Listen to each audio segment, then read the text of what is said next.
laisse la parole pour lancer un petit peu notre réflexion collective sur les enjeux de l'immigration, du discours sur l'immigration aujourd'hui. C'est vrai que lorsque... Je voudrais remercier le conseil municipal et le maire, bien sûr, de Clermont-Ferrand qui m'a invité. Et c'est vrai que lorsque, il y a plusieurs mois, vous m'aviez invité à participer à ce projet, je ne me doutais pas, en fait, que Clermont-Ferrand avait cette histoire très particulière sur les questions migratoires et que j'ai appris à découvrir, bien entendu, notamment avec au centre de cette histoire migratoire, la grande entreprise Michelin, qui a été, disons, se creuser, ce lieu, disons, de venue, de milliers de travailleurs étrangers, et puis aussi Michelin, dans son rapport à l'Indochine, les VA, bien entendu, c'est aussi une inscription de la ville dans un processus mondialisé qui m'a naturellement intéressé, et qui me fait découvrir en quoi cette ville de Clermont-Ferrand peut aussi être une ville de passage, de circulation, d'ouverture au monde, et non pas renvoyant l'image d'une ville repliée sur elle-même, comme vous l'avez dit à l'instant. Alors moi, ce soir, ce que je ferai devant vous, c'est poser un certain nombre de questions, d'interrogations autour des questions migratoires, de poser un certain nombre de questions de méthode, parce que je crois qu'aujourd'hui, l'heure est beaucoup plus à l'interrogation et au questionnement qu'à l'affirmation de certitude sur ces questions-là. Si vous êtes encore une fois nombreux ce soir, c'est parce que vous le savez, les questions liées à ce qu'on appelle l'immigration en France renvoient à des questions plus vastes qui touchent à ce qu'on pourrait appeler, entre guillemets, la question nationale, donc de la place de la France en Europe, de la place de la France en Méditerranée et dans le monde. Ce sont des questions très sensibles, des questions très importantes, des questions très graves, et qui embrasent, enflamment depuis maintenant quelques années la scène politique française, et non seulement française, mais la scène politique européenne en ce moment. Et donc c'est vous dire l'importance, bien sûr, du questionnement qu'on peut avoir sur les questions migratoires. Alors ce que je dirais d'abord, c'est que les questions liées à l'immigration ont pris un tour nouveau depuis quelques années, depuis 3-4 ans, pas plus, sur la base d'un débat très ancien.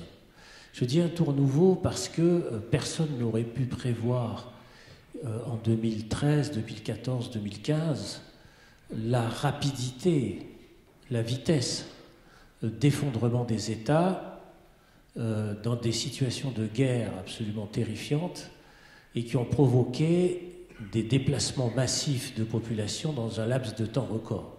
Je pense en particulier aux conflits en Syrie et en Irak, et puis j'en toucherai 2 mots sur ce qui se passe en Libye.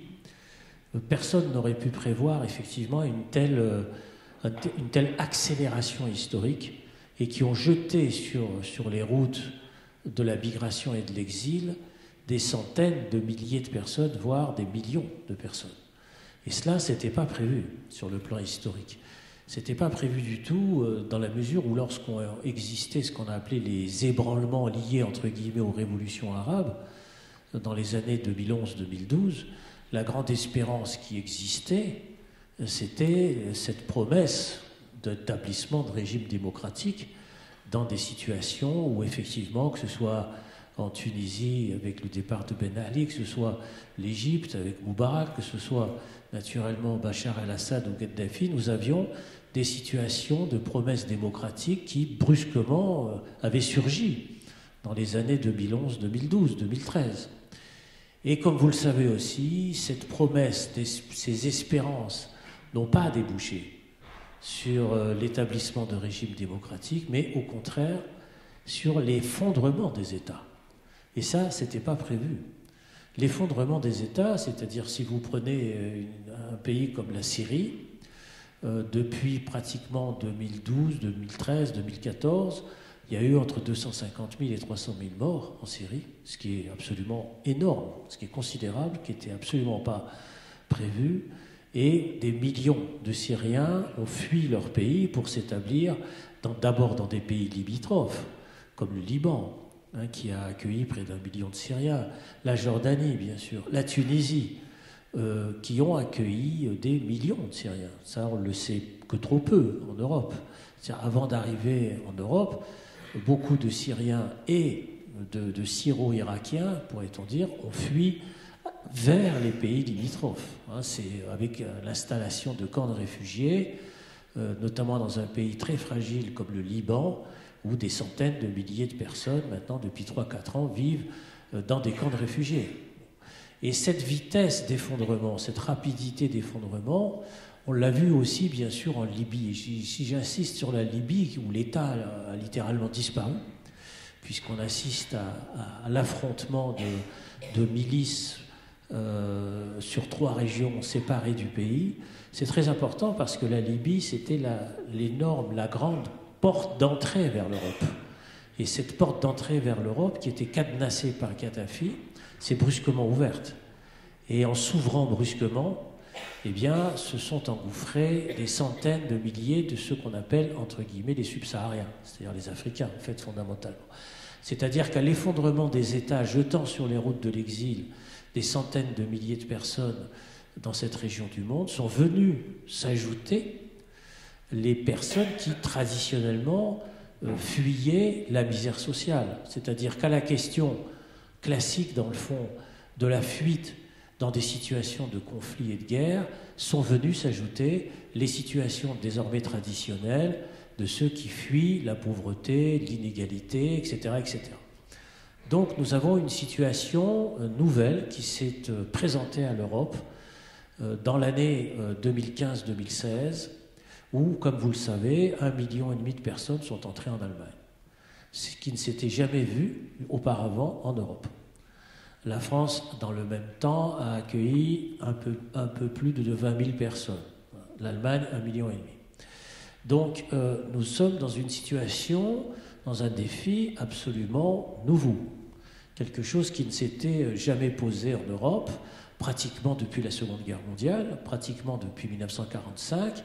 L'Europe a été confrontée très vite, très rapidement, à une aggravation, entre guillemets, des situations humanitaires, des situations de guerre, et donc, par conséquent, de gens qui se mêlent la fuite hors de la guerre et la fuite hors de la misère. Et la frontière, disons, classique entre le migrant économique et le migrant politique est une frontière extraordinairement fragile et poreuse qui s'efface lorsqu'on, naturellement, on regarde, on examine les parcours, disons, individuels de chacun de ces familles, de ces migrants, etc. Donc ça, c'est la première, disons, grande interrogation qui est posée, c'est-à-dire que nous sommes dans une situation nouvelle.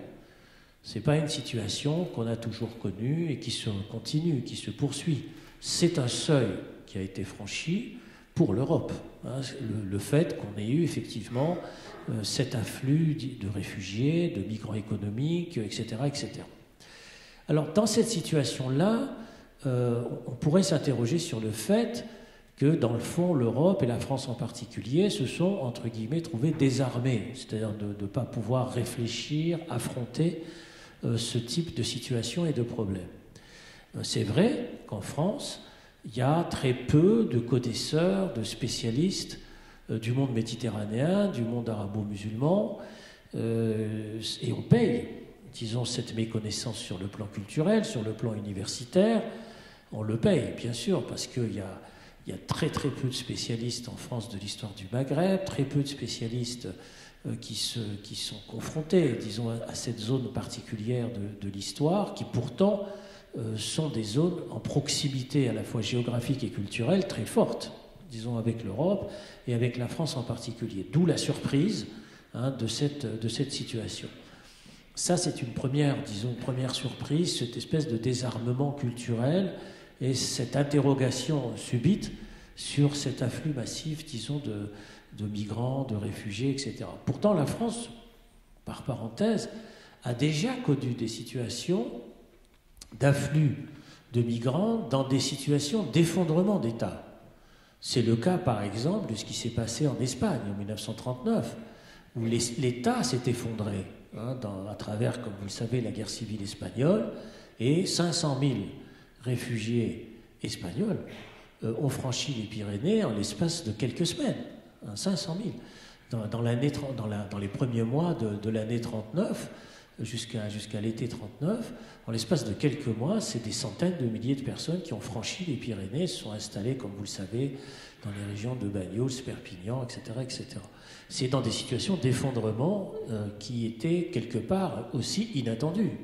La rapidité, la vitesse, disons, de l'effondrement, ça c'est très important. Aussi, il y a eu, bien entendu, des situations d'effondrement, alors là, directement politiques, dans cette période-là, très particulière de l'entre-deux-guerres. Par exemple, en Italie, lorsqu'il y a l'installation du régime fasciste en Italie, il y avait bien sûr une immigration de travail italienne, avant 14, très importante en France, mais la rapidité d'installation du régime fasciste en Allemagne a provoqué une arrivée, là aussi massive, beaucoup plus que d'habitude, d'immigrés italiens en France, qui se sont installés un petit peu partout, et notamment dans l'est de la France, bien sûr. Et ça aussi, c'était des conditions à la fois politiques et des conditions économiques étroitement mêlées, et qui ont fait que, bien entendu, il y a eu cette vague d'immigration italienne à côté de cette vague d'immigration espagnole, comme il y a eu cette vague aussi, dans cette période-là, de crise, de dictature, disons, et puis de persécution sur d'autres vagues de réfugiés. Je pense en particulier aux Juifs d'Europe centrale dans la période de l'entre-deux-guerres, qui ont fui les pogroms en particulier dans un certain nombre de pays d'Europe centrale. Donc il y a par conséquent une vieille histoire dans le rapport de la France aux situations d'urgence, disons aux situations exceptionnelles, dans des situations de catastrophe à la fois, de guerre, etc.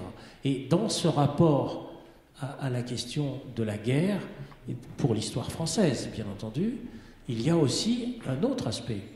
C'est que la France, dans le fond, dans son histoire, a été habituée aussi à se confronter à ce qu'on pourrait appeler les sorties de guerre. Je parle là de l'histoire intérieure française. Parce que les sorties de guerre en France, en 1918 ou en 1944, 45, 46, les sorties de guerre, ce sont des sorties qui vont vers la, entre guillemets, reconstruction de la France. Donc l'appel aux travailleurs étrangers. Et ça, c'est lié directement aux guerres. C'est-à-dire les sorties de guerre qui entraînent l'appel vers, disons, des main-d'œuvre étrangères. La guerre elle-même, d'ailleurs, avait été pourvoyeuse de troupes venant en particulier des colonies, et considérées comme françaises, avec les sujets coloniaux, puisque, par exemple, pour la Première Guerre mondiale, 173 000 soldats et travailleurs coloniaux sont venus en France, entre 1915 et 1918, ce qui est quand même, là aussi, considérable. Il y a environ 30 000 qui ont été tués sur les champs de bataille. Beaucoup ont travaillé dans les usines d'armement, en particulier pour remplacer la main-d'œuvre française qui montait vers le front. Donc il y a par conséquent en France cette habitude historique, pourrait-on dire, ancienne, à la fois, disons, de situation d'urgence et de catastrophe humanitaire, et en même temps de gestion dans un imaginaire ou dans la réalité de situations de conflit, de situations de guerre. Plus récemment, il y a eu, en 1975-1976, l'arrivée de ce qu'on appelle les boat people vietnamiens. Il y a eu aussi qui ont fui le régime de Hanoï et qui sont venus en France. Il y a aussi l'arrivée, en 1973 à 1975, des réfugiés chiliens qui sont venus aussi en France et qui ont été, disons, des réfugiés politiques et qui se sont établis en France, des latino-américains, argentins, chiliens, brésiliens, etc. Donc il y a par conséquent en France cette habitude historique, pourrait-on dire, d'accueil ou de faire face, disons, à des situations d'urgence, de catastrophe, etc., etc. Mais en même temps, il faut regarder cette histoire en face, c'est que dans toutes ces situations historiques très précises, il y a eu des réactions aussi d'hostilité. Il y a eu aussi des réactions de repli, aussi des réactions de xénophobie, de racisme, de refus, disons, de la présence étrangère en France, avec des pics, disons, très importants de repli nationaliste, comme par exemple dans l'entre-deux-guerres, dans la période des années 30, avec la montée en puissance de ce qu'on a appelé les ligues, en particulier factieuses, etc., qui en fait construisaient entièrement leur discours politique sur le refus des étrangers, comme on disait à l'époque, le refus des métèques. C'était le mot d'ordre, disons, de tous ces partis-là. Donc il y a aussi, disons par conséquent, dans la société française, des réactions d'hostilité. Donc une histoire qui oscille entre hospitalité et hostilité. Il y a les deux aspects qui existent. Il faut en tenir compte parce que ça fait partie aussi de ce qu'on pourrait appeler l'histoire française et de la construction des partis politiques, des associations, des mouvements syndicaux qui se sont construits dans des situations, disons, d'opposition à la présence des étrangers en France, ou même aussi qui n'ont pas forcément combattu cette xénophobie parce que certains syndicats notamment voyaient aussi la main-d'œuvre étrangère comme concurrentielle à la main-d'œuvre française. Tout ça n'est pas si évident et tout ça n'est pas si simple que ça. Donc on a par conséquent une histoire, des habitudes et pourtant une surprise. Alors cette surprise, on pourra aussi en discuter dans le cours du débat qui pourra se développer après. C'est le fait, bien sûr, que, dans le fond, les immigrations nouvelles, on peut les interpréter au regard de deux paramètres d'analyse historique. Les immigrations nouvelles, on peut les interpréter soit comme étant des immigrations de type, entre guillemets, post-colonial, c'est-à-dire maghrébine et africaine, qui posent, entre guillemets, problème dans la société française. Ça, c'est un paramètre historique très simple, disons très évident, soit aussi des paramètres explicatifs de tendance entre guillemets essentialiste, c'est-à-dire culturaliste, et qui voient dans ces immigrations la question principale qui est celle de l'islam en France. Et donc il y a deux types d'interprétations, deux types, disons, de regards qui quelquefois se confondent et se mêlent à l'égard, disons, des immigrations de type post-colonial, c'est-à-dire de la décolonisation, des immigrations nées de la colonisation-décolonisation, et des immigrations qui viennent avec une culture ou surtout une religion nouvelle en France, qui est l'islam, et qui est un défi nouveau, disons, pour la société française, qui elle, n'était pas effectivement habituée à cette présence des musulmans en France. Donc ça, c'est des paramètres d'exploration, d'analyse, d'investigation qui sont nouveaux dans la société française depuis les années 80. Depuis les années 80-90, on a assisté effectivement à une montée en puissance, disons, d'une interrogation sur les immigrations coloniales et postcoloniales, avec, disons, au centre des interrogations, le problème religieux, le problème de la religion, de la gestion du religieux, etc., etc.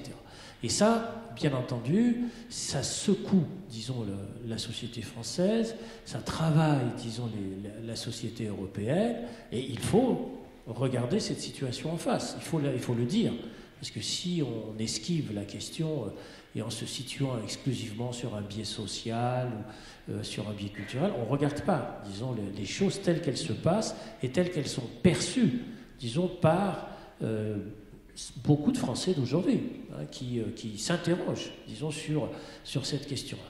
Donc, il y a par conséquent à la fois des habitudes anciennes, disons, de solidarité, de bataille politique, de bataille de droits humains, etc., et en même temps, disons, des réactions d'hostilité, de défense, etc., qui se concrétisent et qui se polarisent, non pas sur les vieilles immigrations européennes, mais sur les nouvelles immigrations de type postcolonial. Parce qu'il faut regarder la réalité en face.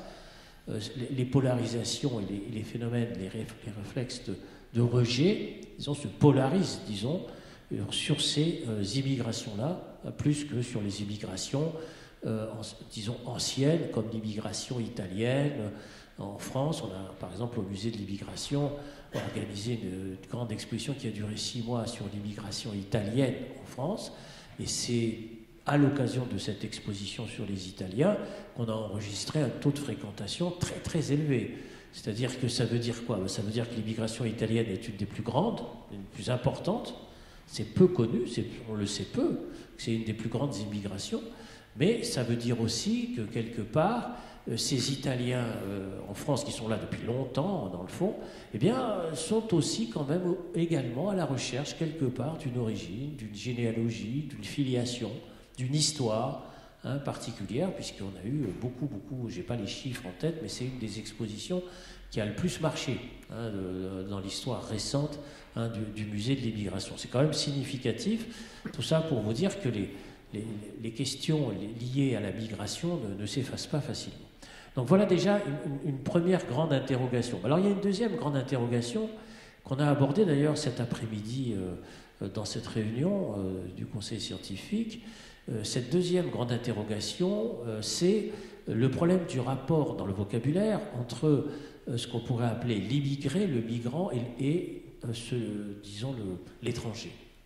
Parce que très souvent, dans le vocabulaire politique, sociologique, culturel, etc., on a eu tendance, ce qui est logique, à poser la question, disons, de l'immigration dans un rapport à la construction de l'État-nation en France, qui établit des frontières sur le plan géographique, politique et institutionnel, et qui détermine le rapport à l'autre, c'est-à-dire l'étranger. Donc vous avez l'étranger et le national. Et ça a été une façon de raisonner pendant très longtemps, jusqu'à récemment encore, d'où d'ailleurs le lancement, disons, de ce musée national de l'histoire de l'immigration. Parce qu'il y a les immigrés apparentés aux étrangers, l'immigration est un mot lié essentiellement à la question du travail social, et puis il y a donc ces étrangers et les Français. Bon, voilà, c'était à peu près, disons, la façon qu'on avait de poser les questions depuis la fin du XIXe siècle, puisque c'est à partir de ce moment-là, bien sûr, que les frontières de la France sont définitives. Elles apparaissent comme définitives à la fin du XIXe siècle, et donc il y a ce qu'on appelle eux et nous, les étrangers et les Français, il y a une frontière qui s'établit, etc. Aujourd'hui, la question, est-ce qu'elle peut toujours se poser de cette manière-là? C'est-à-dire les étrangers, les Français. C'est beaucoup plus compliqué parce que nous sommes dans des situations aujourd'hui dans le monde où 230 millions vivent en situation de déplacement migratoire, ce qui est un chiffre jamais atteint jusqu'à présent. C'est un chiffre de l'ONU, c'est un chiffre énorme, c'est un chiffre considérable. Vous avez des centaines de millions de personnes qui vivent dans le monde aujourd'hui en situation de déracinement, d'exil, de déplacement, et qui, dans le fond, transportent avec eux des identités nationales, mais aussi des identités plurielles. Et ça, c'est une dénomination, c'est un mouvement tout à fait nouveau et tout à fait original dans l'histoire, j'allais presque dire, de la planète. C'est-à-dire les déplacements de population en rapport avec des guerres, des catastrophes, mais aussi en rapport avec des phénomènes nouveaux, dont je citerai seulement deux exemples importants. D'abord, les réfugiés climatiques, qui seront de plus en plus nombreux à fuir, disons, la désertification de leur pays, et qui, par millions, c'est déjà le cas, quittent des zones sahéliennes ou autres pour monter vers le nord, et ça va concerner des millions et des millions de personnes, et c'est un processus qui ne fait que commencer, en rapport, bien sûr, vous le savez, avec le réchauffement climatique, contrairement, bien entendu, à ce que dit Trump, qui, lui, naturellement, ne voit pas du tout ça, mais vous avez des millions de personnes qui bougent. Vous savez, ce qu'on a appelé les événements en Syrie, la révolution syrienne, etc., a commencé par là. C'est-à-dire que lorsqu'il y a eu, notamment dans les campagnes syriennes, un phénomène de famine lié à la désertification du pays. Et vous avez des millions de personnes qui ont commencé à bouger à l'intérieur du pays, ce qui a fragilisé l'État et a créé cette situation, disons, presque insurrectionnelle. Alors je ne dis pas qu'il y a des adéquations mécaniques, bien sûr, il n'y a pas de déterminisme géographique pour comprendre une situation politique, mais quand même, je veux dire, le fait que depuis maintenant 20 ans, il y a de plus en plus de ce qu'on appelle, entre guillemets, ce qui est un terme en discussion, bien sûr, des réfugiés climatiques, eh bien ça, c'est un phénomène nouveau. C'est un phénomène qu'il va falloir appréhender parce que c'est un phénomène qui délimite de nouvelles frontières, de nouvelles zones de circulation, y compris en direction de l'Europe et en direction de l'Afrique du Nord, au sens large. Aujourd'hui, des pays qui n'étaient absolument pas habitués à la présence de migrants sont obligés de se poser la question. Je pense à des pays comme le Maroc, l'Algérie en particulier, sont des grands pays et qui sont confrontés aujourd'hui à la présence sur leur sol de centaines de milliers de migrants, ce qui est tout à fait nouveau pour eux, parce que, évidemment, c'était des pays, entre guillemets, pourvoyeurs de migration vers l'Occident ou autre, mais là, ils sont confrontés à la présence sur leur sol de centaines de milliers, disons, de migrants qui sont là de passage ou qui s'installent, et c'est en rapport avec cette question-là. Et ça, c'est un élément nouveau. Mais un deuxième élément qui est tout à fait nouveau, qui est très important aussi à analyser pour comprendre le nouveau monde dans lequel nous entrons, c'est le fait que les gens, le monde, sont beaucoup mieux informés qu'auparavant grâce à Internet. C'est-à-dire que la connaissance du monde a changé, le rapport au monde a changé. C'est-à-dire que l'audace du départ est beaucoup plus important aujourd'hui qu'hier. Quand je dis hier, c'est il y a 30 ans ou 50 ans, bien entendu. C'est-à-dire que cette révolution numérique a produit des effets encore incalculables. Le fait de se connecter et de savoir exactement ce qui se passe à l'autre bout de la planète, les façons de vivre, les façons d'exister, les façons de faire de la politique, etc., modifie les comportements et donne, disons, des armes culturelles nouvelles pour la circulation, pour le déplacement, pour tenter des aventures. Et ça, c'est quelque chose, disons, qui était absolument inenvisageable il y a 30 ans. Ce qui est remarquable, par exemple, dans les enquêtes qu'on voit sur les nouveaux migrants, etc., c'est effectivement la proportion de gens qui parlent anglais, qui sont plus cultivés que la moyenne. On n'a pas affaire à des migrants comme ceux des années 50, par exemple, qui étaient exclusivement des migrants, entre guillemets, force de travail. Il y a d'autres types de migrants maintenant. D'abord, il y a beaucoup plus de femmes qu'auparavant, ce qui n'était pas le cas, donc ça aussi, c'est nouveau. Et on a effectivement des gens qui sont beaucoup plus cultivés qu'auparavant, ou on a encore des jeunes qui sont beaucoup plus au courant, disons, de la défense de leurs droits, sont beaucoup plus au courant, disons, des modes de vie dans des zones différentes, et qui les incitent par conséquent à se déplacer. Et les migrations, par rapport à ces deux évolutions que je viens de donner, c'est-à-dire la question climatique et la révolution numérique, ces deux questions entraînent des migrations qui ne sont pas exclusivement tournées vers le nord. Parce que nous, évidemment, on vit entre guillemets au nord, donc on a tendance à voir, disons, les migrants qui viennent vers nous. En fait, je ne sais pas si vous le savez, mais le plus gros des migrants dont je viens de parler, les 230 millions, sont des migrations sud-sud. C'est-à-dire des gens qui se déplacent à l'intérieur du Sud. C'est-à-dire qu'ils vont, par exemple, des zones sahéliennes, subsahariennes, vers d'autres pays africains, vers l'Asie en particulier. Il y a des migrations très fortes en direction de l'Asie, par exemple, qu'on n'observe pas, qu'on n'étudie pas, parce que là aussi, ça nous paraît très lointain, ça nous paraît très obscur, mais en fait, pas du tout.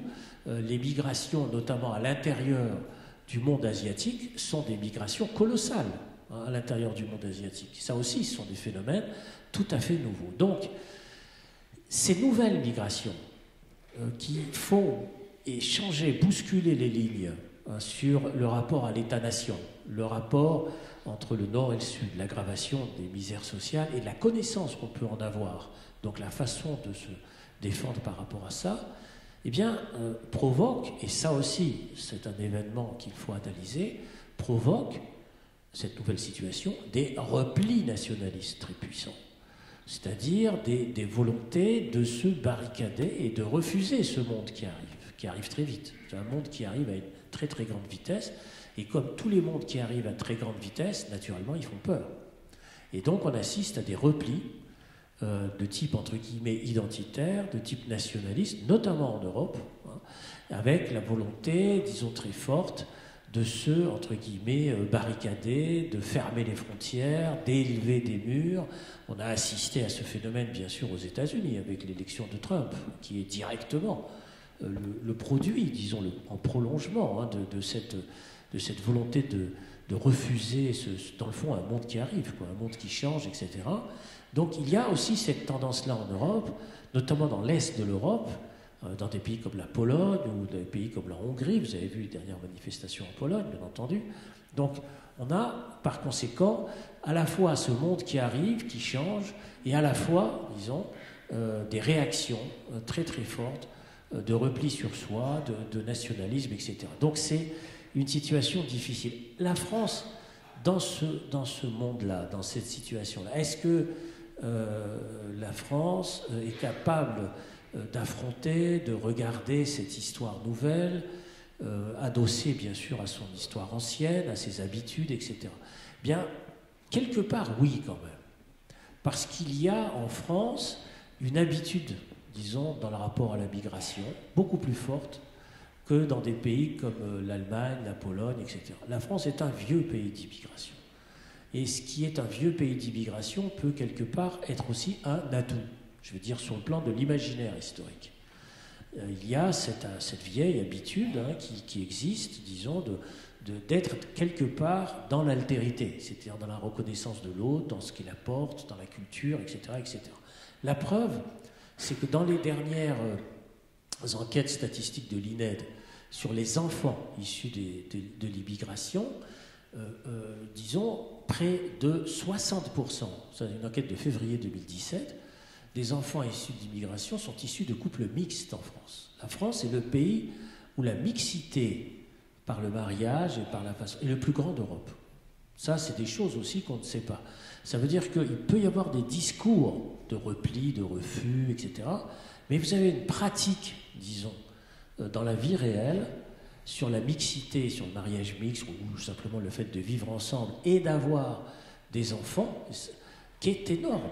Je veux dire, vous vous rendez compte, 60% des enfants issus de l'immigration sont issus de couples mixtes. C'est une enquête officielle de l'INED de février 2017.